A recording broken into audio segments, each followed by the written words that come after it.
Well,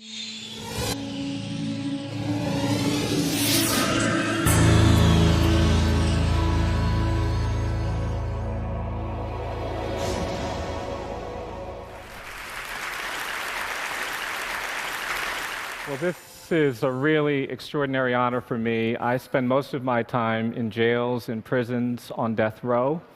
I spend most of my time in very low-income communities, in the projects, and places where there's a great deal of hopelessness.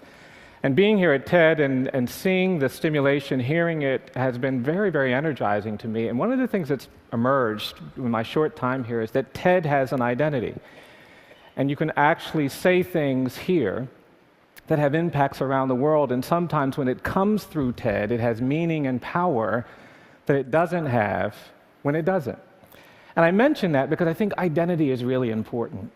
And we've had some fantastic presentations, and I think what we've learned is that if you're a teacher, your words can be meaningful, but if you're a compassionate teacher, they can be especially meaningful. If you're a doctor, you can do some good things, but if you're a caring doctor, you can do some other things. So I want to talk about the power of identity. And I didn't learn about this actually practicing law and doing the work that I do. I actually learned about this from my grandmother. I grew up in a house that was the traditional African-American home that was dominated by a matriarch, and that matriarch was my grandmother. She was tough, she was strong, she was powerful. She was the end of every argument in our family. She was the beginning of a lot of arguments in our family. She was the daughter of people who were actually enslaved. Her parents were born in slavery in Virginia in the 1840s. She was born in the 1880s, and the experience of slavery very much shaped the way she saw the world. My grandmother was tough, but she was also loving. When I would see her as a little boy, she'd come up to me and she'd give me these hugs, and she'd squeeze me so tight I could barely breathe. And then she'd let me go. And an hour or two later, if I saw her, she'd come over to me and she'd say, "Bryan, do you still feel me hugging you?" And if I said no, she'd assault me again, and if I'd say yes, she'd leave me alone. And she just had this quality that you always wanted to be near her. And the only challenge was that she had 10 children. My mom was the youngest of her 10 kids, and sometimes when I would go and spend time with her, it'd be difficult to get her time and attention. My cousins would be running around everywhere, and I remember when I was about 8 or 9 years old, waking up one morning, going into the living room, and all of my cousins were running around, and my grandmother was sitting across the room staring at me. And at first I thought we were playing a game. And I would look at her and I'd smile, but she was very serious. And after about 15 or 20 minutes of this, she got up and she came across the room and she took me by the hand and she said, "Come on, Bryan, you and I are going to have a talk." And I remember this just like it happened yesterday. I never will forget it. She took me out back and she said, "Bryan, I'm going to tell you something, but you don't tell anybody what I tell you." I said, "Okay, Mom." And she said, "Now you make sure you don't do that." I said, "Sure." Then she sat me down and she looked at me and she said, "I want you to know I've been watching you." And she said, "I think you're special." She said, "I think you can do anything you want to do." I will never forget it. And then she said, "I just need you to promise me 3 things, Bryan." I said, "Okay, Mom." And she said, "The first thing I want you to promise me is that you'll always love your mom." She said, "That's my baby girl, and you have to promise me now you'll always take care of her." Well, I adored my mom, so I said, "Yes, Mama, I'll do that." Then she said, "The second thing I want you to promise me is that you'll always do the right thing, even when the right thing is the hard thing." And I thought about it, and I said, "Yes, Mama, I'll do that." Then finally she said, "The third thing I want you to promise me is that you'll never drink alcohol." Well, I was 9 years old, so I said, "Yes, Mama, I'll do that." I grew up in the country in the rural South, and I have a brother a year older than me and a sister a year younger. And when I was about 14 or 15, one day my brother came home, and he had this 6-pack of beer. I don't know where he got it. And he grabbed me and my sister, and we went out in the woods, and we were kind of just out there doing the stuff we crazily did. And he had a sip of this beer, and he gave some to my sister, and she had some, and they offered it to me. And I said, no, that's okay. Y'all go ahead. I'm not going to have any beer." And my brother said, "Come on, we're doing this today. You always do what we do. I had some, your sister had some, have some beer." I said, "No, I don't feel right about that. Y'all go ahead. And then my brother started staring at me. He said, what's wrong with you? Have some beer." Then he looked at me real hard. He said, "Oh, I hope you're not still hung up on that conversation Mama had with you." I said, "Well, what are you talking about?" He says, "Oh, Mama tells all the grandkids that they're special." I was devastated. And I'm going to admit something to you. I'm going to tell you something I probably shouldn't. I know this might be broadcast broadly, but I'm 52 years old, and I'm going to admit to you that I've never had a drop of alcohol. I don't say that because I think that's virtuous. I say that because there is power in identity. When we create the right kind of identity, we can say things to the world around us that they don't actually believe make sense. We can get them to do things that they don't think they can do. When I thought about my grandmother, of course she would think all her grandkids were special. My grandfather was in prison during Prohibition. My male uncles died of alcohol-related diseases, and these were the things she thought we needed to commit to.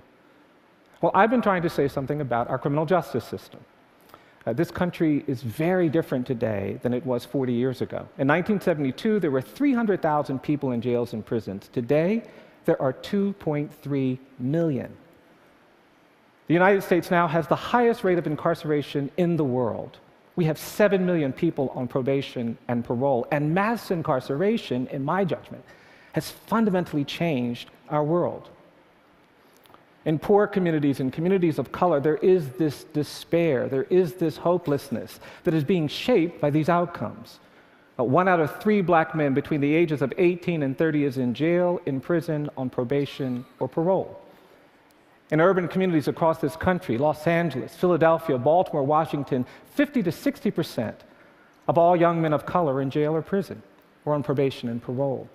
Our system isn't just being shaped in these ways that seem to be distorting around race, they're also distorted by poverty. We have a system of justice in this country that treats you much better if you're rich and guilty than if you're poor and innocent. Wealth, not culpability, shapes outcomes. And yet we seem to be very comfortable. The politics of fear and anger has made us believe that these are problems that are not our problems. We've been disconnected. It's interesting to me, we're looking at some very interesting developments in our work. My state of Alabama, like a number of states, actually permanently disenfranchises you if you have a criminal conviction. Right now in Alabama, 34% of the black male population has permanently lost the right to vote. We're actually projecting in another 10 years, the level of disenfranchisement will be as high as it's been since prior to the passage of the Voting Rights Act, and there is this stunning silence. I represent children. A lot of my clients are very young. The United States is the only country in the world where we sentence 13-year-old children to die in prison.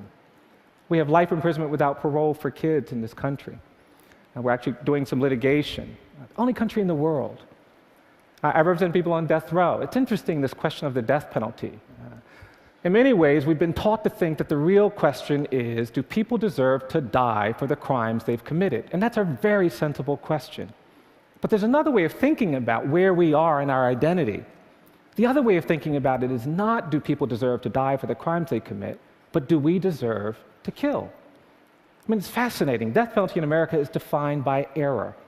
For every 9 people who have been executed, we've actually identified 1 innocent person who's been exonerated and released from death row. A kind of astonishing error rate. 1 out of 9 people, innocent. I mean, it's fascinating. In aviation, we would never let people fly on airplanes if for every 9 planes that took off, 1 would crash. But somehow we can insulate ourselves from this problem. It's not our problem. It's not our burden. It's not our struggle. Well, I talk a lot about these issues. I talk about a race and this question of whether we deserve to kill. And it's interesting, when I teach my students about African American history, I tell them about slavery. I tell them about terrorism, the era that began at the end of Reconstruction that went on to World War II. We don't really know very much about it, but for African Americans in this country, that was an era defined by terror. In many communities, people had to worry about being lynched. They had to worry about being bombed. It was the threat of terror that shaped their lives. And these older people come up to me now, and they say, Mr. Stevenson, you give talks, you make speeches, you tell people to stop saying we're dealing with terrorism for the first time in our nation's history after 9/11. They tell me to say, tell them that we grew up with that. And that era of terrorism, of course, was followed by segregation and decades of racial subordination and apartheid. And yet we have in this country this dynamic where we really don't like to talk about our problems. We don't like to talk about our history. And because of that, we really haven't understood what it's meant to do the things we've done historically. and we're constantly running into each other, we're constantly creating tensions and conflicts, we have a hard time talking about race. And I believe it's because we are unwilling to commit ourselves to a process of truth and reconciliation. In South Africa, people understood that we couldn't overcome apartheid without a commitment to truth and reconciliation. In Rwanda, even after the genocide, there was this commitment. But in this country, we haven't done that. I was giving this lecture in Germany, some lectures in Germany about the death penalty. It was fascinating because one of the scholars stood up after the presentation and said, well, you know, it's deeply troubling to hear what you're talking about. I said, well, we don't have the death penalty in Germany. And of course, we can never have the death penalty in Germany. And the room got very quiet, and this woman said, there's no way with our history we can ever engage in the systematic killing of human beings. It would be unconscionable for us to, in an intentional, deliberate way, set about executing people. And I thought about that. What would it feel like to be living in a world where the nation-state of Germany was executing people, especially if they were disproportionately Jewish? I couldn't bear it. It would be unconscionable. And yet in this country, in the states of the Old South, we execute people where you're 11 times more likely to get the death penalty if the victim is white than if the victim is black, 22 times more likely to get it if the defendant is black and the victim is white. In the very states where there are buried in the ground the bodies of people who were lynched, and yet there is this disconnect. Well, I believe that our identity is at risk. That when we actually don't care about these difficult things, the positive and wonderful things are nonetheless implicated. We love innovation. We love technology. We love creativity. We love entertainment. But ultimately, those realities are shadowed by suffering, abuse, degradation, marginalization. And for me, it becomes necessary to integrate the two. Because ultimately, we are talking about a need to be more hopeful, more committed, more dedicated to the basic challenges of living in a complex world. And for me, that means spending time thinking and talking about the poor, the disadvantaged, those who will never get to TED. But thinking about them in a way that is integrated in our own lives. You know, ultimately, we all have to believe things we haven't seen. We do. As rational as we are, as committed to intellect as we are, innovation, creativity, development comes not from the ideas in our mind alone. They come from the ideas in our mind that are also fueled by some conviction in our heart. And it's that mind-heart connection that I believe compels us to not just be attentive to all the bright and dazzling things, but also the dark and difficult things. Václav Havel, the great Czech leader, talked about this. He said, when we were in Eastern Europe and dealing with oppression, we wanted all kinds of things, but mostly what we needed was hope, an orientation of the spirit, a willingness to sometimes be in hopeless places and be a witness. Well, that orientation of the spirit is very much at the core of what I believe even TED communities have to be engaged in. There is no disconnect around technology and design that will allow us to be fully human until we pay attention to suffering, to poverty, to exclusion, to unfairness, to injustice. Now, I will warn you that this kind of identity is a much more challenging identity than ones that don't pay attention to this. It will get to you. I had the great privilege when I was a young lawyer of meeting Rosa Parks, and Ms. Parks used to come back to Montgomery every now and then, and she would get together with two of her dearest friends, these older women, Johnny Carr, who was the organizer of the Montgomery bus boycott, an amazing African-American woman, and Virginia Durr, a white woman whose husband, Clifford Durr, represented Dr. King. And these women would get together and just talk. And every now and then, Ms. Carr would call me, and she'd say, Bryan, Ms. Parks is coming to town, and we're going to get together and talk. Do you want to come over and listen? And I'd say, yes, ma'am, I do. And she said, well, what are you going to do when you get here? I said, I'm going to listen. And I'd go over there, and I would just listen. It would be so energizing and so empowering. And one time I was over there listening to these women talk, and after a couple of hours, Ms. Parks turned to me and she said, now, Bryan, tell me what the Equal Justice Initiative is. Tell me what you're trying to do. I began giving her my rap. I said, well, we're trying to challenge injustice. We're trying to help people who've been wrongly convicted. We're trying to confront bias and discrimination in the administration of criminal justice. We're trying to end life without parole sentences for children. We're trying to do something about the death penalty. We're trying to reduce the prison population. We're trying to end mass incarceration. I gave her my whole rap, and when I finished, she looked at me and she said, She said, that's going to make you tired, tired, tired. And that's when Miss Carr leaned forward. She put her finger on my face and said, that's why you've got to be brave, brave, brave. And I actually believe that the TED community needs to be more courageous.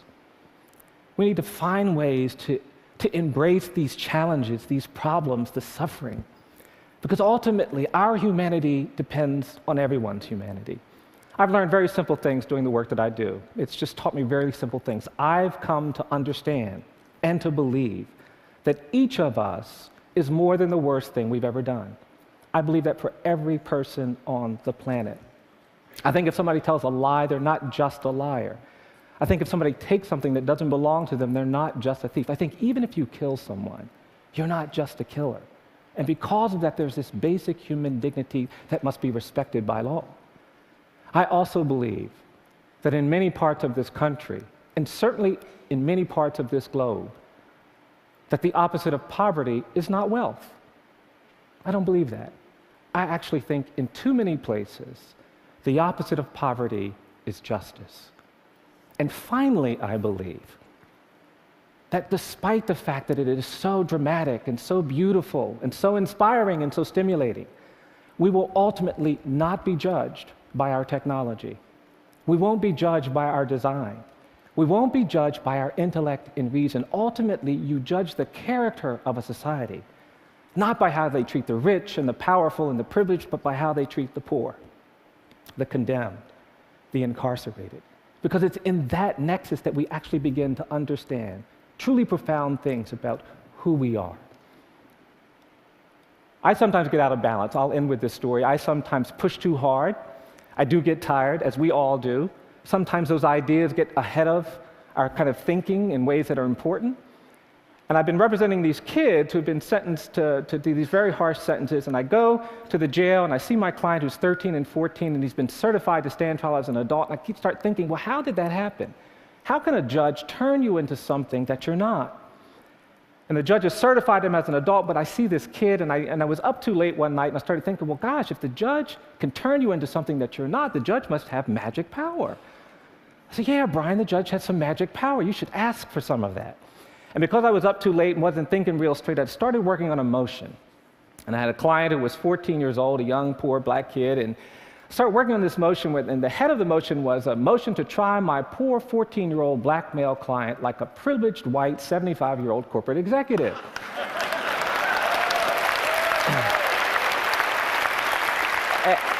And I put in my motion that there was prosecutorial misconduct and police misconduct and judicial misconduct. There was a crazy line in there about how there's no conduct in this county, it's all misconduct. And the next morning I woke up and I thought, now, did I dream that crazy motion or did I actually write it? And to my horror, not only had I written it, but I had sent it to court.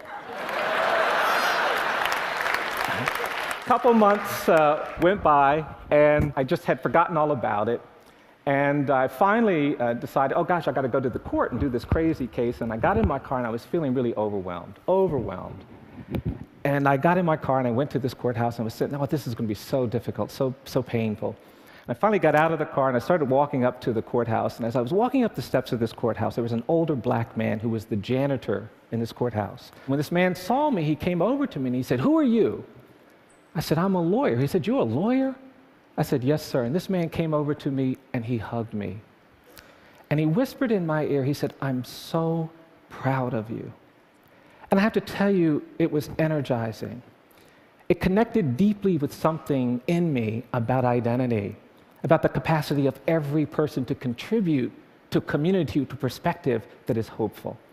Well, I went into the courtroom, and as soon as I walked inside, the judge saw me coming in. He said, Mr. Stevenson, did you write this crazy motion? I said, yes, sir, I did, and we started arguing. People started coming in because they were just outraged. I had written these crazy things. And police officers were coming in, and assistant prosecutors and clerk workers. And before I knew it, the courtroom was filled with people angry that we were talking about race, that we were talking about poverty, that we were talking about inequality. And out of the corner of my eye, I could see this janitor pacing back and forth, and he kept looking through the window, and he could hear all of this hollering. He kept pacing back and forth. And finally, this older black man, with this very worried look on his face, came into the courtroom and sat down behind me, almost at counsel table. About 10 minutes later, the judge said we would take a break, and during the break, there was a deputy sheriff who was offended that the janitor had come into court. And this deputy jumped up, and he ran over to this older black man. He said, "Jimmy, what are you doing in this courtroom?" And this older black man stood up, and he looked at that deputy, and he looked at me, and he said, "I came into this courtroom to tell this young man, keep your eyes on the prize, hold on." I've come to TED because I believe that many of you understand that the moral arc of the universe is long, but it bends toward justice, that we cannot be full, evolved human beings until we care about human rights and basic dignity, that all of our survival is tied to the survival of everyone, that our visions of technology and design and entertainment and creativity have to be married with the visions of humanity, compassion, and justice. And more than anything, for those of you who share that, I've simply come to tell you to keep your eyes on the prize. Hold on. Thank you very much.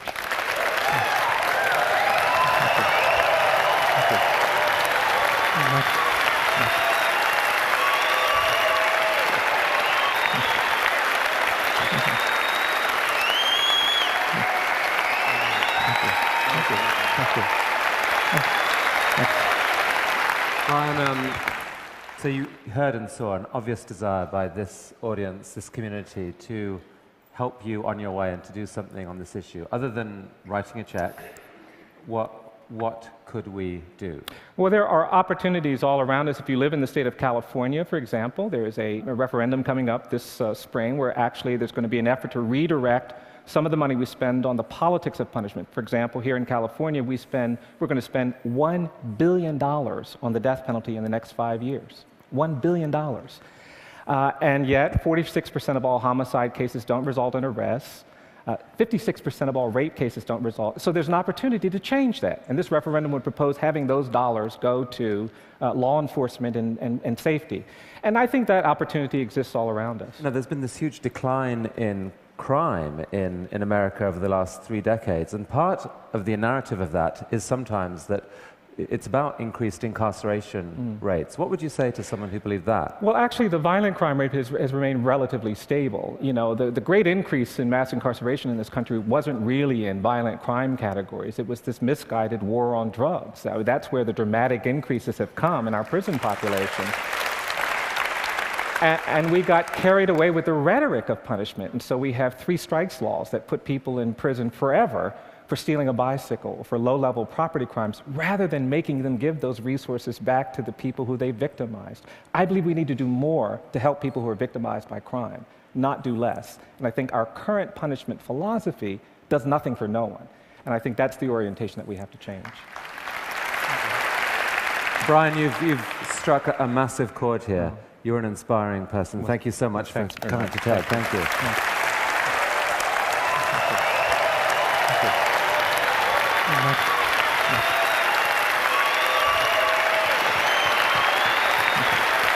you.